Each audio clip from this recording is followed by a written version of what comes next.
All right, everybody, here we are, day six. Day six of talking about veteran suicide. Day six of trying to make a change. Day six of 22. 22 push ups a day. And again, why 22? Because 22 veterans every day, 22 plus. I think that number has risen higher at various times. Last number I actually heard was 29 a day, taking their own life because they do not see any hope or help in their future. And that breaks my heart. I mean, these are men and women who stood up for us, that went to war for us, that when the time came, they put everything of themselves on the line, their very lives. They watched their friends die. They left their families behind for us. And they come home and can't find an adjustment to life. They can't find a job. They can't find hope. Maybe their marriage is falling apart. Maybe their mental health is struggling. Whatever the cause is for each individual, they lose so much hope that the only way they see out is to take their own life. 22 a day. That's just about one person every hour. Every hour a veteran kills themselves. That's too many. I mean, doesn't have to be a veteran. Anybody taking their own life is a tragedy and needs to be avoided, and is something we need to step up and try to make a change and try to stop. And that's what we're doing here. We're trying to make that change, and I can't tell you how proud I am of everybody who's pitched in, whether it be just listening to my rants and ramblings or contributing financially to the fundraiser I put together. Again, here we are, over $1,300 in less than a week. When I started this out, day one, I thought it was a fun idea. I thought it was a great way for me to kind of express my feelings about veteran suicide, bring a little attention to it, expand on the classic 22 a day push-up challenge that's going around, and just use it as a platform to kind of bring things to light. And I honestly thought, okay, I'm going to auction off this painting right here, which nobody's really interested in, and I am okay with that. If nobody bids on the painting, I'm more than happy to keep it and just throw some money into the pot myself. I get it. It's not fantastic, but at the same time, maybe you guys are all just being really thoughtful and, hey, he painted that for himself, let's let him keep it. I don't know. Maybe I'll find another way to integrate it into a fundraiser for this cause. But when I first started out, I thought, man, if I'm lucky, I'm going to get $50. Maybe somebody will be generous. I'll get $100. I'll contribute it to a good cause, and I'll feel good about that. 1,300 and counting. That's amazing. That's an accomplishment. And that's not me. I'm just a dude talking to his phone and hoping somebody's listening. I'm just a guy who created a fundraiser on Facebook. You people are the ones making the change. You guys are the ones contributing. You are the guys and gals and everything in between who are offering up your money. And if you're not offering up your money, offer up your time, offer up your ears, offer up your shoulders to cry on. Just be there for somebody. That's really the most important part.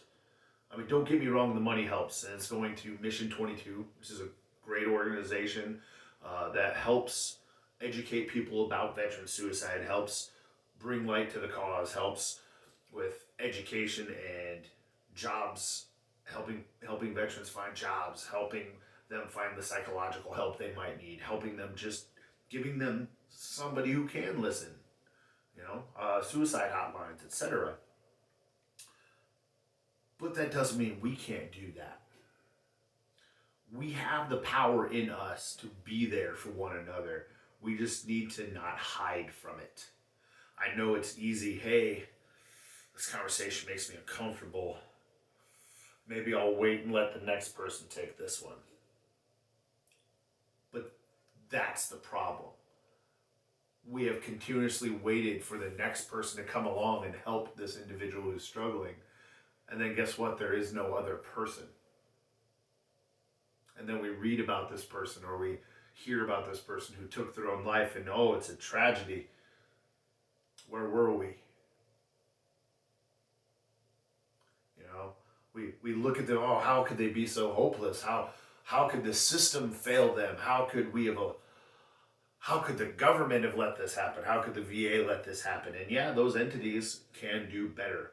But the fact of the matter is, we've never had so many veterans before. I mean, we've been in continual armed conflict for over 20 years now, and the system is overrun. We're a nation in debt, and that's not meant to start a political conversation. It's just the reality of the situation is there's not a lot of money to give coming from those avenues. It's on us to stand up for the people who stood up for us. It's up to us to provide that help. Can't push it off on anybody else anymore because it's not working. We have to step up. We have to be there and say, hey, when I say I'm going to be there for you, I'm going to be there for you. When you start hitting me with the heavy news, you start hitting me with the hard topics, you start giving me the difficult conversations of what's really bothering you, I'm not going to shy away. I'm going to stand there. I'm going to listen to the horrors you've seen, to the struggles you're feeling, to the misery in your heart and soul that's pushing you to this point so that I can be there to pull you out of it. That's what we need to do. And right now we're working on it. We can definitely do better, but I definitely feel that the people who are watching this, who have been contributing, are the kind of people who do want to be those people. They do want to make that change. And I believe each and every one of you can be and will be. Because I know a lot of you personally. And hopefully this is reaching a lot of people who don't know me personally. But it is time we make those changes. It is time we address it. Because right now, again, 22 plus a day, one every hour. And the time it takes you to watch this video, a veteran is going to kill themselves because they give up, because they feel alone, because they feel lost, because they think that's the best option. And the time it takes you to watch one episode of something on Netflix, somebody you know might kill themselves. And I want you to think about that. I want that to stew in your head a little bit. I don't want to dodge it. I don't want to sugarcoat it. I want you to think about this. Every hour, think of something. While you're doing the dishes, somebody just took their lives. While you were in the shower, somebody took their life. It's happening all the time, non-stop. So we can't stop.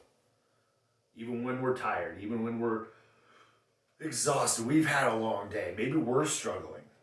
And you know what? If you're struggling, please reach out. Reach out to me.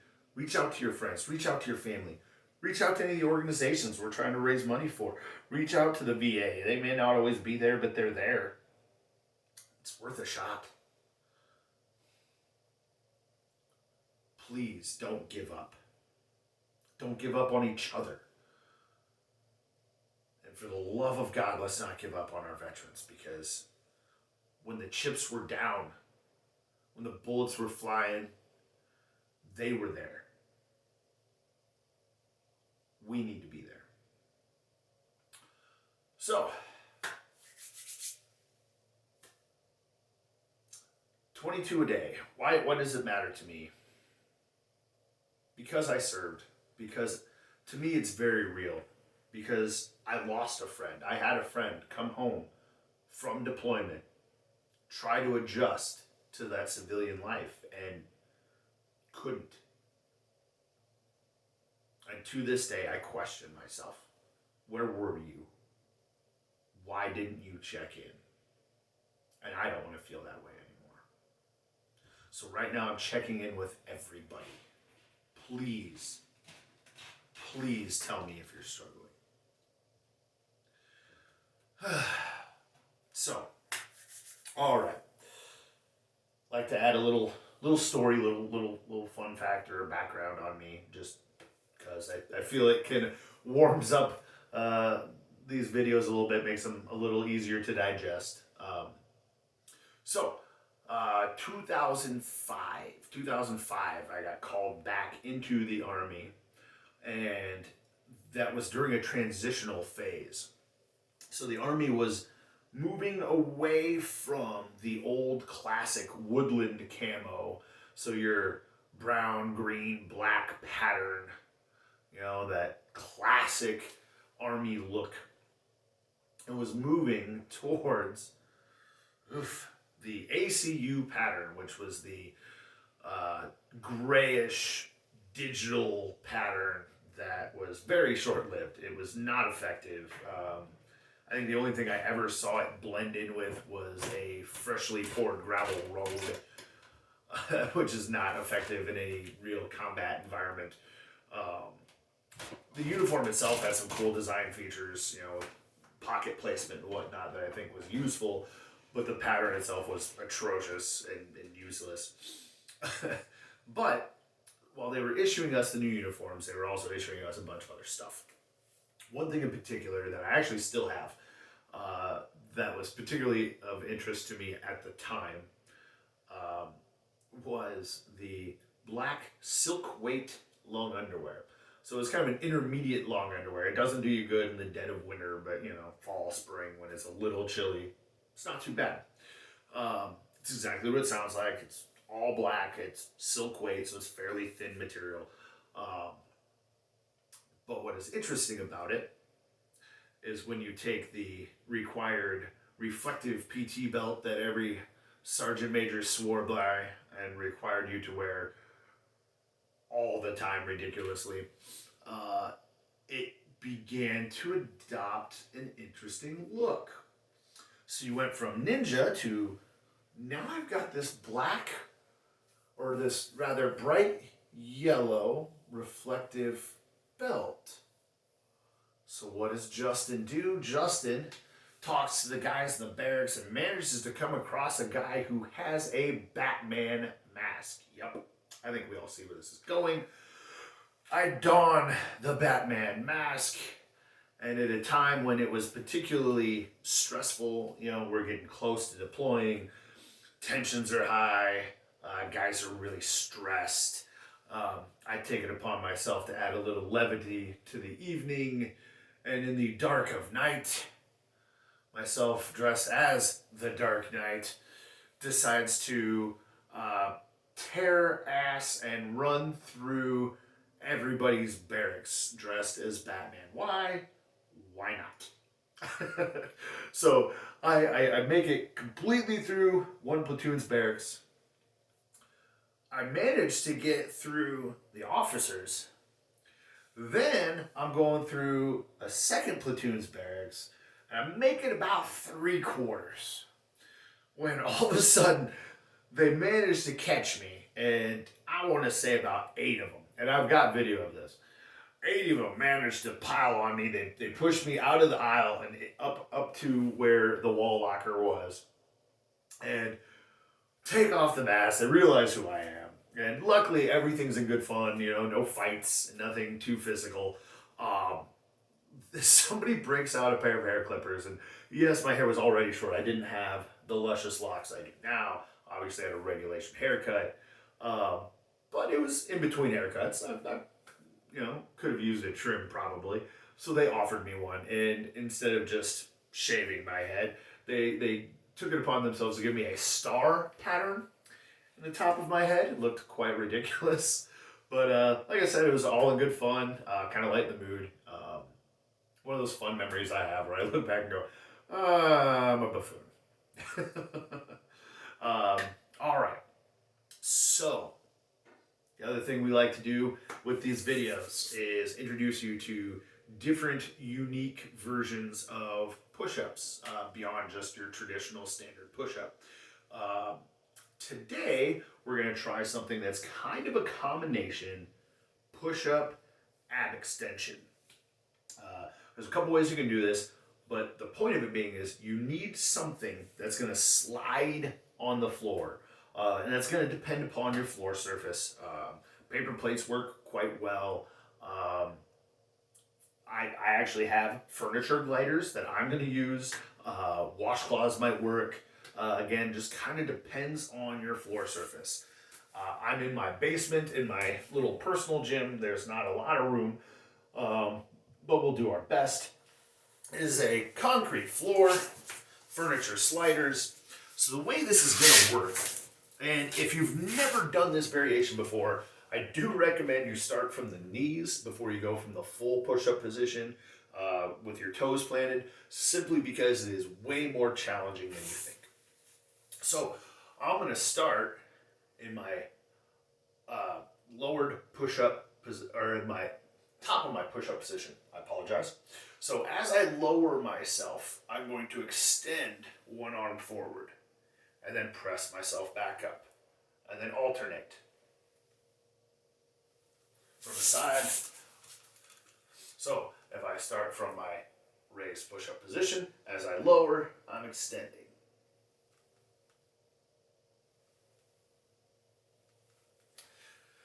Let's give it a try.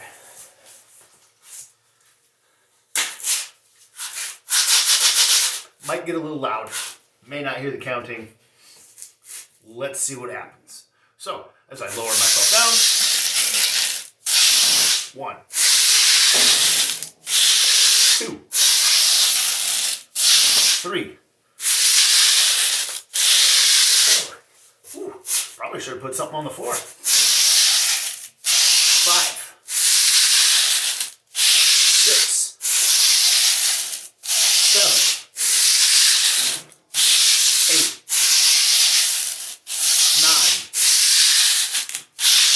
10. Ooh, a little slippery. Gotta be careful. Don't fall on your face. 11. 12. 13. 14. 15. 16. 17. 18. 19. 20, 21, 22, 22. Bringing it back home. 22 a day. Almost one every hour. We're not talking random numbers. Lives lost. Lives taken out of hopelessness and helplessness. That's on us to a certain degree. We need to be there. We need to make a change. So, challenge for you between now and our next video is think about that. Think about your hours throughout the day, what you're doing during those hours. And then remind yourself, this hour a veteran took their life. While I watched this show, a veteran took their life.